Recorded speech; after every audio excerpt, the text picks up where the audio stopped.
माँ 13 साल की बेटी के गले पर पैर रखकर खींचती रही फंदा, माथे में कील ठोक कर उसकी हत्या कर देती है। पूरे परिवार को मौत के घाट उतारना चाहती थी। नमस्कार दोस्तों, स्वागत है आप सभी का एक बार फिर से बड़ी वारदात निकलकर सामने आ रही है कोटा के शिव कॉलोनी से, जहां पर एक रेखा कंवर नाम की महिला रहती थी अपने पति के साथ में। रेखा को काफ़ी बच्चे थे, पर एक लड़के से काफ़ी ज़्यादा प्यार करती थी, जिसकी उम्र करीबन 16 साल थी। इतना ज़्यादा प्यार करती थी कि वह लड़का दिमागी रूप से ठीक नहीं था। इस वजह से हर समय पर उसके आगे पीछे घूमती रहा करती थी, उसका ध्यान रखती थी। अपने बच्चे का ध्यान रखना कोई गलत बात तो नहीं, पर इसकी वजह से वह अपने दूसरे बच्चों पर डांट फटकार मारती थी। अपने पति को खाना तक नहीं दिया करती थी। पूरे परिवार से वह बस नफरत किया करती थी। अपने उस बेटे से काफ़ी ज़्यादा प्यार किया करती थी। देखते ही देखते समय बीतता चला जाता है और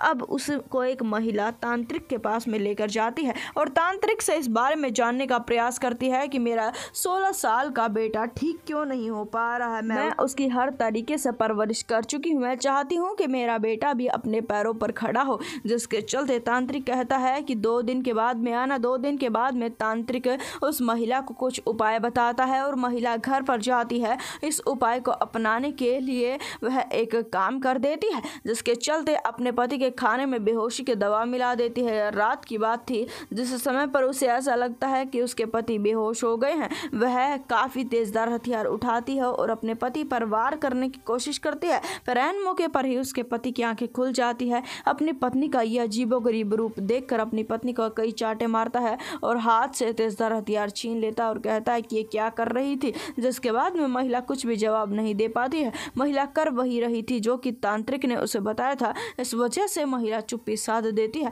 उसके बाद में तांत्रिक के पास में जाती है और कहती है कि मैं अपने पति को तो मारने में असफल रही। तो तांत्रिक कहता है कि तुमने एक पड़ाव को गलत कर दिया है। अब तुम्हें बड़ी मुश्किल से ही अपने बेटे को तुम ठीक कर पाओगी। अगर तुम्हें अब अपने बेटे को ठीक करना है तो घर के एक सदस्य की नहीं बल्कि घर के हर सदस्य की हत्या करनी होगी और सबसे पहले तुम्हें अपनी बेटी की हत्या करनी होगी। जिसके चलते महिला समझ चुकी थी और आज शाम की बात थी। अपनी 13 साल की बेटी को कहती है कि कमरे से अलग सोना, जिसके पश्चात में लड़की हामी भर लेती है। रात की बात थी और लड़की अलग सो रही थी। उसी समय की बात थी कि लड़की काफ़ी ज़्यादा घबरा जाती है, क्योंकि माँ अजीबोगरीब वस्त्र पहनकर उसके पास में आती है और माँ के पास में एक साफ़ी थी। इस साफ़ी को बेटी के गर्दन के चारों तरफ घुमाती है और बेटी के गले को खींचना शुरू कर देती है। लड़की तड़फ रही थी और माँ उसे साफ़ी से बंधे हुए फंदे को उसे हाथ से एक से खींच रही थी। अपनी बेटी के गले पर उसने पैर रख रखा था। बेरहमी से अपनी बेटी की